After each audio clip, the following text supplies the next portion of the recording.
ദൈവനാമത്തിന് മഹത്വം ഉണ്ടാകട്ടെ. നാഷണൽ അപ്പോസ്തോലിക് മീഡിയയുടെ വചനധ്യാനത്തിലേക്ക് ക്രിസ്തുയേശുവിൻ്റെ ധന്യനാമത്തിലേവർക്കും സ്നേഹവന്ദനം. ഇന്നത്തെ നമ്മുടെ ധ്യാനത്തിനായിട്ട് എടുത്തിരിക്കുന്ന വേദഭാഗം അപ്പോസ്തലനായ പൗലോസ് കൊലോസ്യർക്ക് എഴുതിയ ലേഖനം 1-ാം അധ്യായത്തിൻ്റെ 26-ഉം 27-ഉം വാക്യങ്ങൾ. അത് പൂർവ്വകാലങ്ങൾക്കും തലമുറകൾക്കും മറഞ്ഞുകിടന്ന മർമ്മമെങ്കിലും ഇപ്പോൾ അവൻ്റെ വിശുദ്ധന്മാർക്ക് വെളിപ്പെട്ടിരിക്കുന്നു. അവരോട് ജാതികളുടെ ഇടയിൽ ഈ മർമ്മത്തിൻ്റെ മഹിമാധനം എന്തെന്നറിയിപ്പാൻ ദൈവത്തിന് ഇഷ്ടമായി. ആ മർമ്മം മഹത്വത്തിൻ്റെ പ്രത്യാശയായ ക്രിസ്തു നിങ്ങളിലിരിക്കുന്നു എന്നുള്ളത് തന്നെ. ദൈവത്തിന് സ്തോത്രം. ഇവിടെ ഒരു മർമ്മത്തെക്കുറിച്ചാണ്, അതായത് ഒരു മിസ്റ്ററി, ഒരു രഹസ്യം. അത് പൂർവ്വകാലങ്ങൾക്ക് മറഞ്ഞിരുന്നതാണ്. പഴയ തലമുറകൾക്കൊക്കെയും മറഞ്ഞു കിടന്ന ഒരു രഹസ്യമാണ്. എങ്കിലും ഇപ്പോൾ ആ രഹസ്യം വെളിപ്പാടിലൂടെ പൗലോസ് അപ്പോസ്തലന് ലഭിച്ചിരിക്കുകയാണ്. അതെന്താണ്? അപ്പോൾ അദ്ദേഹത്തിന് ജാതികളുടെ ഇടയിൽ ആ മർമ്മത്തിൻ്റെ, ആ രഹസ്യത്തിൻ്റെ മഹത്വം എന്താണെന്ന് അറിയിക്കാനായിട്ട് ദൈവത്തിന് ഇഷ്ടമായി എന്ന് പറയുന്നു. പിന്നീട് അദ്ദേഹം പറയുന്നത് ആ മർമ്മം, അതായത് ആ രഹസ്യം, തലമുറകൾക്ക് മറഞ്ഞിരുന്ന ആ രഹസ്യം എന്താണെന്ന് വെച്ചാൽ മഹത്വത്തിൻ്റെ പ്രത്യാശയായ ക്രിസ്തു ഇന്ന് ഒരു വിശ്വാസിയിൽ വസിക്കുന്നു എന്നുള്ളതാണ്.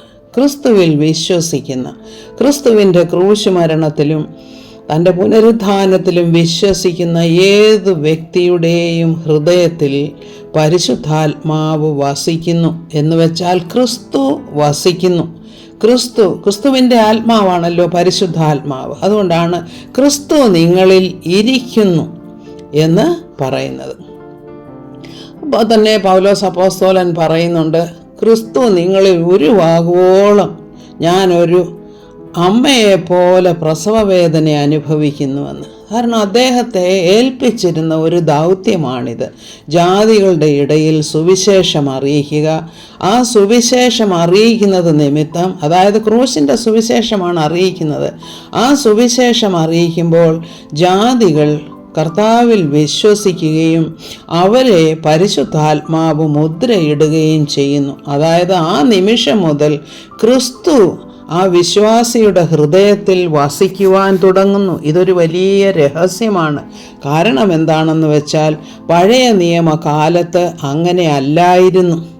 അവിടെ നിയമം പാലിക്കണം. ന്യായപ്രമാണം പാലിക്കുമ്പോൾ ആ ന്യായപ്രമാണത്തിൻ്റെ പാലനത്താൽ അല്ലെങ്കിൽ അതിൻ്റെ അനുസരണത്താൽ ഒരു വ്യക്തി ജീവിക്കുന്നു, അല്ലെങ്കിൽ നീതിമാനായി തീരുന്നു. പക്ഷേ അതിൻ്റെ ഒരു ഫെയിലിയർ എന്താണെന്ന് വെച്ചാൽ ഒരു പ്രമാണം തെറ്റിച്ചാൽ ബാക്കിയെല്ലാം തെറ്റിക്കുന്നതിന് തുല്യമായിരുന്നു. അപ്പോൾ ആർക്കും നീതിമാനായിരിക്കാൻ സാധ്യമായിരുന്നില്ല അന്ന്. എന്നാൽ കർത്താവ് വന്ന് നമുക്ക് വേണ്ടി, നമ്മുടെ പാപത്തിനു വേണ്ടി കാൽവറിയിൽ മരിച്ചു കഴിഞ്ഞപ്പോൾ നമുക്കെന്താണ് ഒരു വലിയ നന്മ ലഭിച്ചത് എന്ന് വെച്ചാൽ, നാം ഇന്നലെ കേട്ടതുപോലെ തന്നെ അത് മനുഷ്യർക്ക് ദാനങ്ങളെ കൊടുത്തു. പരിശുദ്ധാത്മാവെന്ന ദാനം, കൃപാവരങ്ങളെന്ന ദാനം, ഇതൊക്കെയും മനുഷ്യന് ലഭിച്ചു.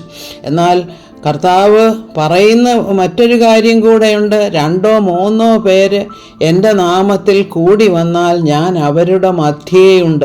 അത് ആ പറയുന്നതിൻ്റെ അർത്ഥം എന്താണെന്ന് വെച്ചാൽ, നാം സഭയായി ഒന്നിച്ചു കൂടുകയോ അല്ലെങ്കിൽ ഒരു കൂട്ടായ്മയ്ക്കോ അല്ലെങ്കിൽ ഒരു പ്രാർത്ഥനയ്ക്കോ വചന ശുശ്രൂഷയ്ക്കോ കർത്താവിൻ്റെ നാമത്തിൽ നാം ഒന്നിച്ചു കൂടുമ്പോൾ കർത്താവ് നമ്മോട് കൂടെ, അതായത് നമ്മുടെ മധ്യത്തിൽ, അതായത് നമ്മൾ പല വ്യക്തികൾ കൂടിയിരിക്കുമ്പോൾ അവിടെ ദൈവം വരുന്നു, പ്രവർത്തിക്കുന്നു എന്നുള്ളതാണ്.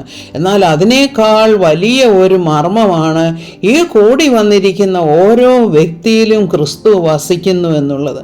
അപ്പോൾ ക്രിസ്തു അവരിൽ വസിക്കുമ്പോൾ നാം എല്ലാവരും ക്രിസ്തുവിൻ്റെ മന്ദിരങ്ങളായിട്ടാണ് അവിടെ ഇരിക്കുന്നത്.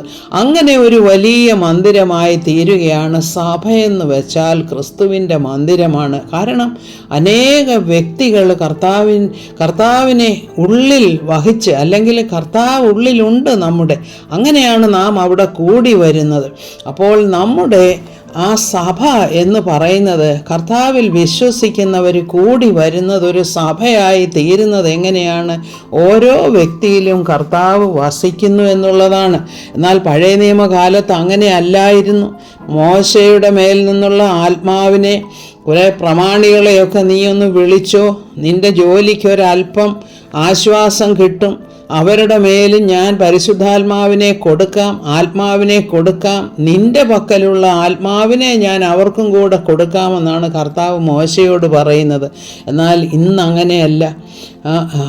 അന്ന് ആത്മാവ് അവരുടെ മേൽ വന്നിരുന്നത് ഓരോ കാര്യങ്ങൾ ഓരോ വ്യക്തികളെ കൊണ്ട് ചെയ്യിക്കുമ്പോൾ ആ വ്യക്തിയിൽ മാത്രമാണ് പരിശുദ്ധാത്മാവ് വന്നുകൊണ്ടിരുന്നത്. എന്നാൽ ഇന്ന് അങ്ങനെയല്ല. ഇത് നമ്മുടെ ഭാഗ്യാവസ്ഥയാണ്. ഇന്ന് ക്രിസ്തു നാം ഏവരിലും വസിക്കുന്നു എന്നുള്ളത്. ക്രിസ്തു വസിക്കണമെങ്കിൽ ക്രിസ്തുവിൽ വിശ്വസിക്കണം. ഇതൊരു വലിയ ഭാഗ്യാവസ്ഥയാണ്. നമ്മിൽ ക്രിസ്തു വസിക്കുന്നു എന്നുള്ളതാണ് പൗലോസ് അപ്പോസ്തലൻ വെളിപ്പെടുത്തുന്ന മർമ്മം. ഈ മർമ്മം മനസ്സിലാക്കി പരിശുദ്ധാത്മാവിനെ വേദനിപ്പിക്കാതെ പരിശുദ്ധാത്മാവിൻ്റെ ഉപദേശമനുസരിച്ച് പരിശുദ്ധാത്മാവിൻ്റെ ആഗ്രഹങ്ങൾ അനുസരിച്ച് ജീവിക്കുവാൻ കർത്താവ് നമ്മെ ഏവരെയും സഹായിക്കട്ടെ എന്ന് പ്രാർത്ഥിക്കുന്നു. സകല മഹത്വവും കർത്താവിന്. എല്ലാം യേശു കർത്താവിൻ്റെ നാമത്തിൽ തന്നെ. ആമേൻ.